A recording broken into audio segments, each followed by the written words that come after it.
Highways ఈరోజు మన ఆంధ్రప్రదేశ్లో సైకోలు అనేవాళ్ళు రోడ్ల మీదకి వచ్చి గుంపులు గుంపులు కనపడుతున్నారు. అదేంటండి అలా అంటారు? జగన్మోహన్ రెడ్డి కాదు కదా ముఖ్యమంత్రి, జగన్మోహన్ రెడ్డి అలా కనిపించారు, అట్లా ఇప్పుడు కనిపిస్తానండి, కనిపిస్తున్నారా? ఏకం ప్లకార్డులు పట్టుకొని మేము సైకోలం అని చూపిస్తలా. గణేష్ గోల్డ్ తాకట్టులో ఉన్న బంగారాన్ని విడిపించి కొనబడును. సంప్రదించండి 9966651144. 2029లో వైసీపీ అధికారంలోకి వస్తే గంగమ్మ తల్లి జాతరలో పొట్టేల తలను నరికినట్టు ఒక్కో నా కొడుకుని తల నరికేస్తాం రఫా అంటూ. దానిని ఈరోజు జగన్మోహన్ రెడ్డి ప్రస్తావిస్తే ఏంది ఏంది ఏంది అంటూ ఇది అర్థం కానుడికి మళ్ళీ కోర్స్ ఆయనకి నిజంగానే అర్థం కాదు, అర్థమైనా మనకు అర్థం కాదు ఆయన భాష. ఏంది పుష్ప సినిమాలో డైలాగ్ కదా అంటాడు. ఆయన సినిమాలో చూడనట్టు, లేదన్నప్పుడు అసలు ఆయనకి సినిమాలు అంటే తెలియనట్టు.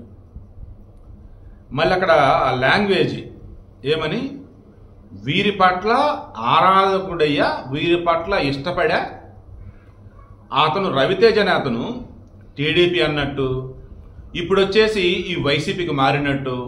కారణం ఏంటి? చంద్రబాబు మీద వ్యతిరేకత వచ్చిందన్నట్టు, చంద్రబాబు అసలు మోసం చేస్తున్నట్టు, చంద్రబాబు పథకాల పేరుతో అసలు అందరిని కూడా దారుణంగా మోసం చేశాడు అన్నట్టు ఈయనకైనా స్క్రిప్ట్ వదులుకుంటాడు. ఎదురు మరి జర్నలిస్టులా పేటీఎం ఆర్టిస్టులా ఐ డోంట్ నో, వాళ్ళు ఈయన కొంత పడుతూ ఉంటారు, ఈయన కొత్త ఐడియాలు ఇస్తూ ఉంటారు. క్రాస్ చెక్ చేస్తే రవితేజ అనబడే అతను కరుడు కట్టినటువంటి వైసీపీ వ్యక్తి. వాళ్ళ నాన్న వచ్చేసి టీడీపీకి సభ్యత్వం తీసుకున్నాడు. అదే సమయంలో టీడీపీ సభ్యత్వం తీసుకుంటే 5 లక్షలు వస్తాయి కదా అని చెప్పేసి ఇన్సూరెన్స్ ఒకరు చనిపోతే వీళ్ళ అబ్బాయి కొడుకు కూడా ఇప్పించాడు. వీళ్ళది ఎక్కడ బాబు అంటే సత్తెనపల్లి దగ్గర వచ్చేసి 88 తాళ్ళూరు, 88 తాళ్ళూరు అంటారు. వాళ్ళు గతంలో కాంగ్రెస్, ఆ తర్వాత వైసీపీ, టీడీపీ సభ్యత్వాలు తీసుకున్న వాళ్ళలో నాకు తెలిసి కనీసం 1 లక్ష మంది అన్న వైసీపీ వాళ్ళు ఉంటారు. కారణం వైసీపీ ఏజెంట్లు కావచ్చు, లేదు అన్నప్పుడు మెయిన్గా చెప్పాల్సి వస్తే ఇన్సూరెన్స్ వచ్చిందని కావచ్చు. మహా అయితే 100-200 సభ్యత్వాలు కట్టింది, దానికి 5 లక్షలు ఇన్సూరెన్స్ అండి. చనిపోతే సహజ మరణమైన, యాక్సిడెంట్ మరణమైన, అంతకుమించి ఏం కావాలి, హ్యాపీ కట్టేశారు చాలామంది. సో అలా వాళ్ళ నాన్న కట్టిస్తూ వద్దు వద్దని వాళ్ళ కొడుకు కూడా కట్టేశాడు. అలా రవితేజ వచ్చేసి టీడీపీ కార్యకర్త, ఎవరి దృష్టిలో? వైసీపీ దృష్టిలో. రియాలిటీ ఏంటి? వైసీపీ వాళ్ళతోనే ఉంటాడు, వైసీపీతో అంటగలుగుతాడు. అతడు ఇప్పుడు ఒక సైకోలాగా లోపల కానీ ఏదో జాంబీ కానీ అతను కానీ ముందుకు నడిపిస్తే ఆ ప్లకార్డులు ప్రింట్ చేస్తుండని నాకు అర్థం కావట్లేదు అసలు. ఫ్లెక్సీలు అరే 2029లో వైసీపీ అధికారంలోకి వస్తే గంగమ్మ తల్లి జాతరలో పొట్టేలు నరికినట్టు ఒక్క నా కూడా తలాల తీస్తాను రఫా అంటూ ఏంటి అసలు అది? నేను చంపుతాను రా అని చెప్పేసి అంటే దాన్ని ఫ్లెక్స్ చేసి ఒకటిస్తే దాన్ని ప్లకార్డ్ లాగా పట్టుకుంటే 100 మంది 1000 మంది ఉంటే సభలో జనాల్లో ప్రదర్శిస్తే ఏమనాలి? అదేమంటే జగనన్న వస్తాడు ఒక్కడు అంతు చూస్తాడా? జగనన్న 2.0 ఇక్కడి నుంచి యుద్ధం మొదలైందా? ఒరే మీరు వచ్చేసి ఆ నాగమల్లేశ్వరం అనబడే వ్యక్తిని అసలు ఆ కుటుంబానికి సంబంధించి మీరు ఎందుకు వెళ్ళారు ఆ ఇంటికి? అతను జగన్ గెలుస్తాడని చెప్పేసి 2024లో ఏకంగా 20 కోట్ల 30 కోట్ల బెట్టింగ్ చేశాడంట. జూన్ 4వ తేదీ రిజల్ట్ వచ్చింది, ఓడిపోయింది జగన్ గవర్నమెంట్, జగన్ పార్టీ ఓడిపోయింది. కూటమి వచ్చేసి గవర్నమెంట్ ఫామ్ చేయాలి జూన్ 12, బట్ అతను గడ్డి మంది కానీ జూన్ 5, చనిపోయింది జూన్ 9. ఈ మధ్యలో ఆ కుటుంబాన్ని పరామర్శించలేదు, ఆ కుటుంబానికి డబ్బు ఇచ్చింది లేదు. శవాలు దొరక్క శవరాశం చేయడానికి ఎవరూ లేక ఎవరైనా గతంలో చనిపోయిన లిస్ట్ తింటే అప్పుడు ఇతను దొరికాడు, వచ్చాడు ఆ కుటుంబానికి ఏమైనా అండగా ఉంటాయని చెప్పి రూపాయి ఇచ్చాడా? విగ్రహం ఆవిష్కరించాడు. విగ్రహం ఎందుకు ఆవిష్కరిస్తారండి? ఈరోజు చంద్రబాబు నాయుడు షాక్ అవుతున్నారు, ఆయన ముఖ్యమంత్రి, ముందు విగ్రహం తీసి అవతల పడేయాలి, కానీ ఆయన పడేయడు. ఎందుకంటే ఇంకేమో మీరే చెప్పండి. అదేమంటే ఏమన్నాడు? గంజా బ్యాచ్, రౌడీ బ్యాచ్, స్మగ్లర్లు వీళ్ళకి విగ్రహాలా? కేసులుండి దారుణంగా సమాజంలో అల్లకలను సృష్టించి ఉంటే వారిని మీరు పరామర్శిస్తారా? వాళ్ళకి మద్దతు ఇస్తారా? ఏంది అసలు ఇదంతా? తాట తీసి ఆరేస్తాం, పోలీసులకి ఫుల్ పవర్స్ ఇస్తున్నాం, ఇక రానున్న రోజుల్లో ఓచకోత ఒక్కడు అని చెప్పేసి అన్నాడు. ఒక్కడేంటోడు? గంజా బ్యాచ్, సైకో బ్యాచ్ వీళ్ళకి.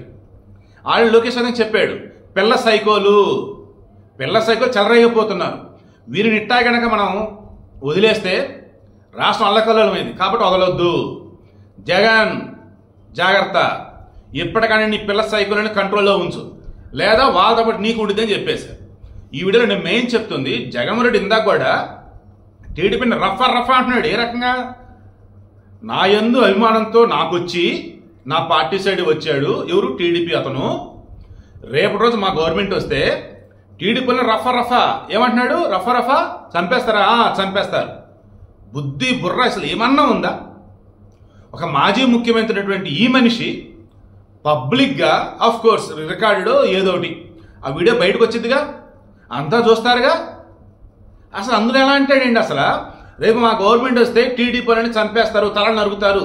వామ్మో, ఎలా అసలు ఇతన్ని ఇంతకు మించి ఇంకా అరెస్ట్ చేయకుండా వదిలేస్తే రాను రోజులు ఇంకెంతో మంది సైకోలు తయారవుతారండి. చంద్రబాబు గారు జాగ్రత్త. నేను వీడియో క్లోజ్ చేస్తున్నా చంద్రబాబు గారు, మరలా చెప్తున్నాను. మార్నింగ్ కూడా వీడియో చెప్పిన కావేశ మీడియాలో ఇచ్చినట్టున్నాను.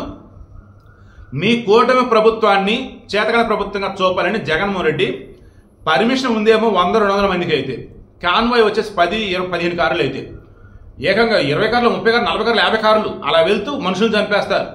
అండ్ ఎక్కడైతే పర్మిషన్ ఇచ్చారో ఆడ ఉందేమో 100-200 మంది వెళ్ళగలిగితే 1000 మంది వెళ్తారు. మిర్చియాడు ఎన్ని వేల మంది అండి అసలు. నేను సత్యంలో వచ్చేసి ఎంతమంది అండి అసలు. వీళ్ళంతా ఎలా వస్తున్నారు ఏంటంటే, మరలా చెప్తాను చూడండి, కౌరవులు వరస్టగలని తెలిసి కూడా వాళ్ళ సైడ్ పాండవుల కన్నా ఎక్కువ సైన్యం ఉంది.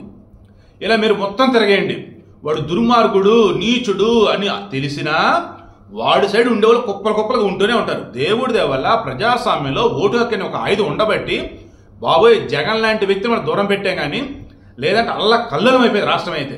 సో ఇప్పటి కూడా ఇంకా వైసీపీ అంటున్న వాళ్ళు ఉంటారు. జీవితాంతం జగనే మా ప్రభు, జగనే మా నాయకుడు అనే సైకోళ్ళు ఉంటారు. బట్ అటువంటి వాళ్ళు గుర్తించి దూరం పెట్టండి, వాళ్ళ దగ్గర రానివ్వకండి. అండ్ మీరైతే అట్ ఎనీ కాస్ట్ మీకు ఒకవేళ చంద్రబాబు నచ్చలేదు, పవన్ కళ్యాణ్ నచ్చలేదు, లోకేష్ నచ్చలేదు, బీజేపీ నచ్చలేదు, ఇండిపెండెంట్గా వేసుకోండి, ఓకేనా? లేదు ఇంకెవరైనా పార్టీలు అంటే వాళ్ళు వేసుకోండి. జగన్ కానీ వైసీపీ కానీ వాళ్ళ దరిదాపులు కూడా మీ ఓటు అనేది వెళ్ళొద్దు, మీ ఆలోచన అనేది వెళ్ళొద్దు. బట్ రానున్న రోజుల్లో మాత్రం తాట తీసి ఆరేస్తామని చెప్పారు. ఆల్రెడీ రవితేజని అరెస్ట్ చేశారు. ఇంక ఈ బ్యాచ్ ఎవరెవరైనా రేటు మొత్తం కూడా బయటకు తీస్తూనే ఉన్నారు. ఒక్కడిని కూడా వదిలిపెట్టేది లేదని చెప్పారు. ఊచకోత ఉక్కుపాదం మోపారు. రాను రోజుల్లో సైకో అన్నటువంటి కనిపిస్తే పబ్లిక్లో ఇష్టం వాగితే తాట తీసి ఆరేట ఖాయం.